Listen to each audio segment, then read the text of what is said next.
How's it going, you guys, and welcome to the last open strategy tip video of the season. It is Open Workout 20.5. I'm excited for this one. It's something exactly that I wanted, something new and different and exciting for this year, and we get to partition this workout any way we want, which leaves it open to so many different strategies, so many different ways to do your best in this workout and literally maximize your potential versus you struggling with wall balls and having to suffer in the middle of them. And then, okay, cool, back to calories, back to muscle ups, not to get back to wall balls if it was like rounds or an AMRAP or something like that. But this one, you can totally game it to the best of your capabilities to, really push your limits on this workout. So it should be a good one. I'm pretty excited for it. Now, with this workout, there's a lot of things we're going to cover in it. Like I've mentioned in the past videos, I'm going to try to make it as quick as we can, but if it ends up being a longer video, it's because there's a lot of information I want to share with you guys to make sure, you do your best on this workout. And then also, I just did a huge purge on my closet. I got rid of a bunch of random shirts, like old workout shirts I've had for several years that just sit in the closet, but one that literally gets put into rotation every single week, every time I do laundry, is this shirt, Work with Purpose. It means a lot with me. It stands for something, and I love wearing a shirt in the gym because it keeps me motivated to push myself, not just go through the motions, and really try to, better myself and see results and not just be average in the gym. Try to, truly maximize my potential. So if you want to get this shirt, link is down below. I don't get a kickback on it, but you guys can if you use code CVF10. I think you get 10% off. So make sure you get one for yourself. They have a really cool light gray and black one as well that I'm going to be getting soon. Cool. So Open Workout 20.5 is for time, 40 muscle ups, 80 wall balls, 120 calories. I don't know why I wanted to say something different. 120 calories, but you get to partition it any way you want. So again, I'm super excited for that because you can literally game this workout how you want. It's not muscle at the very beginning where people are stuck there and they have to take a 0 or they have to do a scaled version. If they want, they can do a really good workout of wall balls and calories and then attempt muscle ups. Or maybe you have your first muscle up, like you have a couple in the tank. You can kind of try to mix those in somewhere, maybe try to squeeze out a few more. So it'll be a really fun workout. Now, real quick with the standards, I highly recommend that your judge, your coaches all look at these standards to make sure everyone's doing the correct movement patterns. I see a lot of people fail in the open because they don't practice proper handstands or proper extension at the top of clean or something like that, and they end up costing them in the open. So make sure you check out these standards so you're hitting them all. But these are the main ones that I really wanted to point out to you guys I feel like some people might not be aware of. So first one is feet must stay below the rings on muscle ups. If you're kipping up into a muscle up, your feet can't get higher than the rings before you throw your body over. Your feet have to stay lower than the rings, then you get on top, and then you can kind of like do a little donkey kick if you want to help you get out of the dip. But I'm pretty sure at no point during a muscle up, your feet are able to go higher than the rings. Even if you were to come out of the dip to go into your next kip, you cannot let your feet get higher than the rings. So practice keeping them down nice and low. Keep your legs nice and long. Once you start to come up in that hollow position, pop your hips towards the rings and then throw your body over. Monitor must be reset each time. So a lot of times people will row in a workout and let's say it's 20 calories in a workout and they come back to when it's 21 and they keep rowing and they count that 1 calorie. You cannot do that in this workout. Monitors must be reset each time. If you plan on crushing this workout and taking like top 100 or something where they would probably request your video submission, or you plan on taking the fittest in your country, you need to have 2 cameras, one facing you doing the workout and the other one facing the monitor of the rower to make sure you're doing all of the calories. Squat clean is allowed on the wall ball. So sometimes people will pick up the wall ball and kind of hold it here and then go down their squat and press up. Whereas you can squat down to the ball, pick it up and then catch it in the bottom of your squat and then extend there. Just make sure if you are doing that, you are below parallel once you pick it up. Some people will kind of do like a deadlift position and then pick it up and then toss it from there. That would be a no rep. So get in a squat, pick it up and then pop out of the squat to hit your first rep. Saves a few seconds. Next, med ball must settle before picking up. So if you do end up fumbling the med ball, like your shoulder get tired, you drop it on your face and you go, and then it hits the floor and it bounces up in the air, you cannot pick it up off the bounce. You need to have it settle on the floor, get reset, and then pick it up from there. So it has to come from a dead stop every time. You may not wear grips and use tape. So if you're doing the scaled version, which is pull-ups, or my dogs are wrestling in the other room.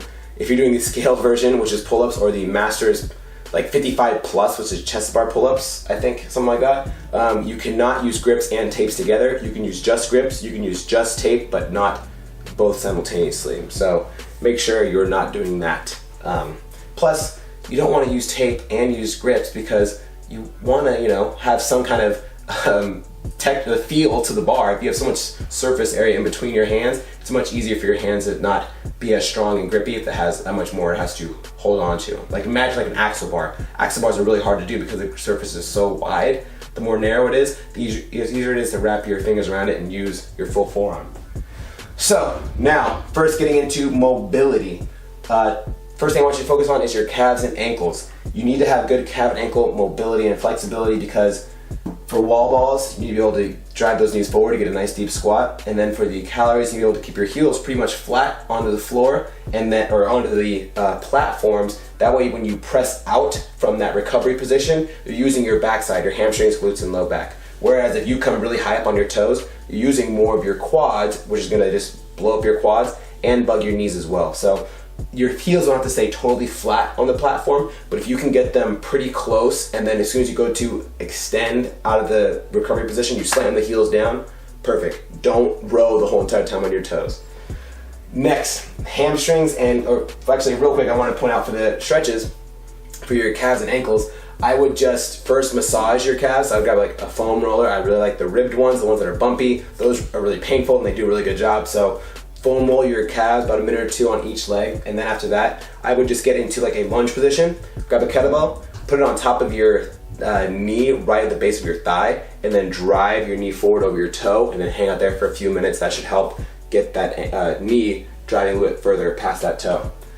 Next, hamstrings and glutes. You are doing a lot of bending over and extending for that rower. It's pretty much like 120 little mini deadlifts every time. And if you're someone like me that has really tight glutes and lower back, if you row for a good amount of time at a good amount of intensity, it flares up really fast. So I would definitely attack those. Really simple one to do, just like a seated forward fold. So sitting down, legs out in front, grab your toes or your calves or your ankles, whatever you can, and kind of lean forward and keep your legs locked out. I really like that stretch.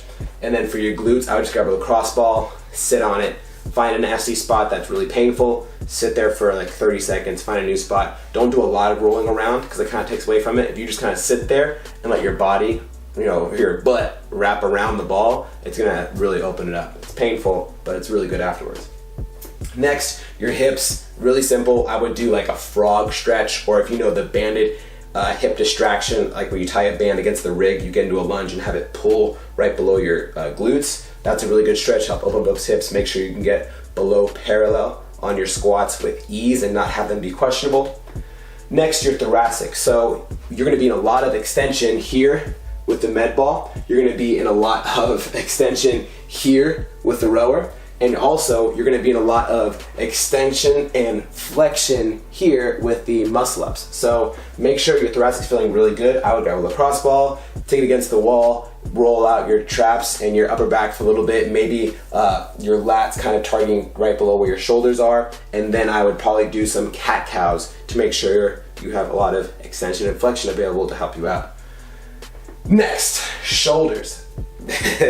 This workout's gonna be a lot of shoulders, a lot of wall balls, a lot of dips out of that muscle up. So I would grab a band, I would have my hand through the band and then grab down it from there. So it's wrapping around my hand like a watch.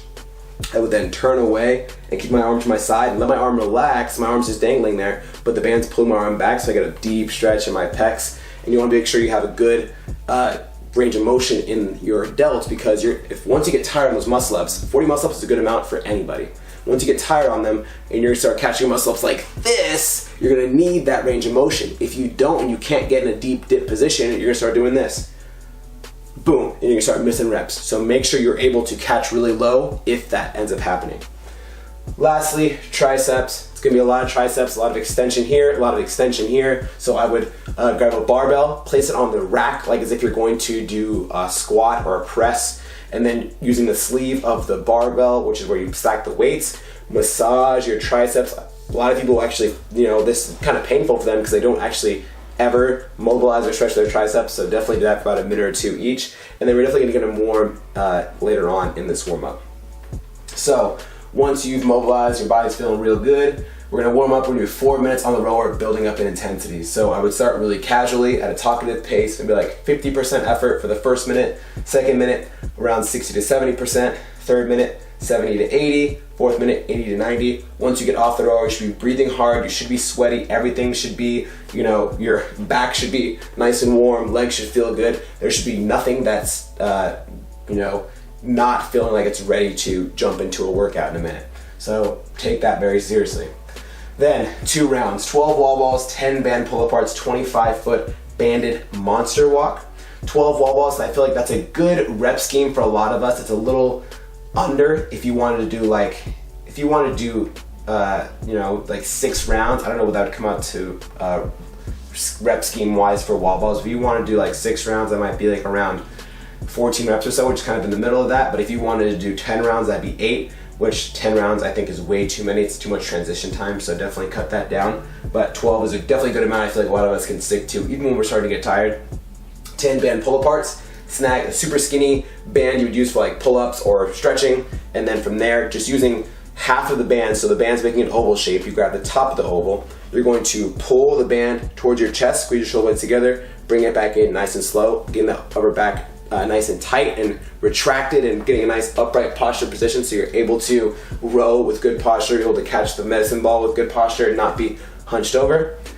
And then 25-foot banded monster walk each side. So these are the smaller circular bands that are much wider and they're still really, really thin. You place them above your knees. People call them like glute marches. People call them like hip circles, many different things like that. So if that sounds more familiar to you, it's pretty much those things. Marking out 25 feet, I want you to bend your hips, bend your knees. You're like kind of like an athletic stance, like you're D'ing someone up in basketball. You're gonna keep tension in the band, so drive the knees out really hard. Do 25 feet going out one way, 25 feet going out the other way. Glutes should be really warm and feeling good for all that rowing you gotta do, and wall balls as well, especially because you're getting a nice deep squat. Glutes are gonna be included in that. So 2 rounds there. Once you finish that, try out a couple muscle-ups. If you have muscle-ups, make sure those feel good.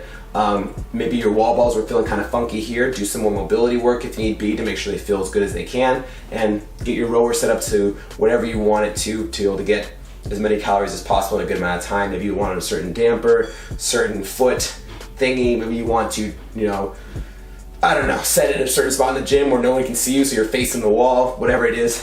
Make sure everything's set up and everything's feeling good movement wise. And then you're gonna do 2 rounds of the rep scheme you plan on using minus 2 reps. So if you were planning on doing, for example, there's so many different ways you can do it. I'm not going to give you recommendations on that because literally there's so many different factors that can go into it. But let's say, for example, make sure I'm not erasing stuff. You're going to do 4 muscle-ups, 8 wall balls, 12 calories for 10 rounds. I would want you to do 2 reps minus that for 2 rounds. So you would do 2, 6, 10.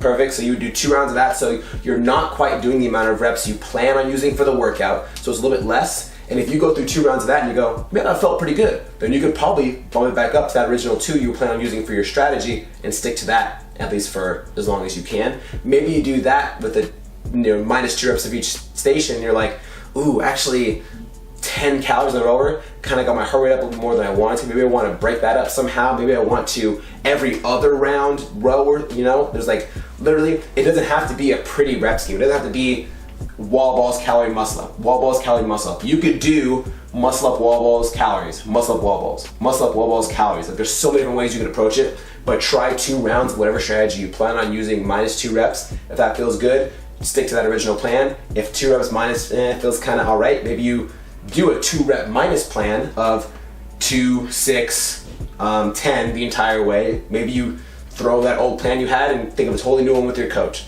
I think this is a really good way to get warmed up and like assess what you should really do for this workout and how it's going to feel.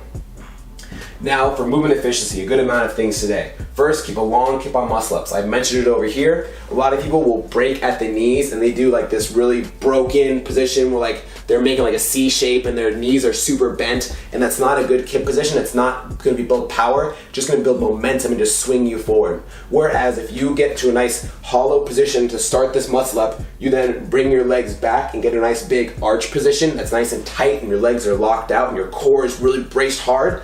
You're going to have a really powerful kip going back to the hollow position, which is going to help you float up into that ring muscle up. So literally try to think Keep yourself as long as you can on the way down, and don't let any part of your body bend other than a tiny little bit of extension and flexion at the hips and the shoulders. Next, look up. Look up before putting your head through on the muscle ups. So one of the biggest things that Coach Sean at my gym has helped a lot of athletes get their muscle ups with was something that helped her get her first muscle up, which was once you're doing a ring muscle up or bar muscle up and you're going from that arch to hollow and you're ready to go up and you go to another arch, look up, because if you look up, that opens your chest as you pull and gets you in a good position to then throw your head over the rings. Whereas a lot of people will look straight ahead and they do this. They kip and they go boom, and they do a really hard chest to bar or chest to rings position and they drop back down. If you look up, you're then going to raise your legs and your hips with you and put yourself in a good position to throw yourself over on top of the ring. So definitely try that out if you're someone that struggles with muscle ups, or maybe you want to try your first muscle up because you finished these and you have 5 minutes to spare. Keep those 2 tips in mind. Keep a nice long kip, look up, and then look over the rings. Swimmer technique on the wall balls. I don't know exactly what this technique would be called. I think this is breaststroke. Correct me if I'm wrong. The only stroke I know is the not die stroke. But for the wall balls, you can do kind of like a reverse breaststroke, if that is the right one. I hope it is. So once you come out of the wall ball and you toss the ball up, instead of keeping your arms here and then catching it and going to your next one, once you toss it up, come out and around so your arms are coming back to a hang position for a quick millisecond to allow more blood flow back down, and then catch it here back to, next to your chest. So that way you're not keeping your shoulders up the whole time and getting a sick pump. Maybe you want a sick pump, but I probably won't help you get very far in the workout. So toss it up, bring your arms around, catch it here, then go down to your next squat. Try that out in your warm-up rounds. That should really make a big difference on how wall balls feel if you are someone that just keeps your arms up the whole entire time and lights those shoulders on fire. Next, stay on your heels for wall balls again. Some people get sloppy on their wall balls and they're holding on for dear life and they're just slobbering all over themselves and sweating all in their eyeballs, and they can barely see where they have to throw the target in the first place. So they start collapsing in the bottom of their squat really hard and get on their toes. That's going to put a lot of pressure on your knees and quads, going to light them up. It's going to make calories that much harder if you are someone that also rows on your toes. Next, hard pull, slow recovery. On the rower, press hard with the legs and then take your time coming in. Some people only have one pace on the rower, and that's just back and forth like a jackhammer. Go hard and maximize your power, and then use the recovery as a nice slow pace to control your breathing. My camera's gonna die, so we're gonna speed this up. All right, mental game, be fluid. Don't be stuck to one game plan. If you do 3 rounds of your strategy and it starts to fall apart, no problem. Mix it up, do what you need to do to keep moving and keep gaining reps, but not start hitting failure. Stay in control. Don't let yourself get sloppy and fall apart. Your muscles are all over the place. You're swinging like a madman. You're rowing like a jerk. Keep everything nice and smooth. Move with purpose. Make sure everything looks, beautiful from the first round to the last round. If you guys have any questions or comments on this video, or any kind of strategy tips that you would like to or questions you have for strategy tips, I'm totally losing my train of thought. If you have any questions, leave them down below. Be sure to get back to you guys before you hit the workout. I'm pretty quick with responses. If you don't already, follow us on ConstantlyVariedFitness. Post a lot of funny content on there. Make sure you like this video if you enjoyed it. Subscribe for plenty more. Link down below. We'll see you guys in the next video. Good luck on 20.5.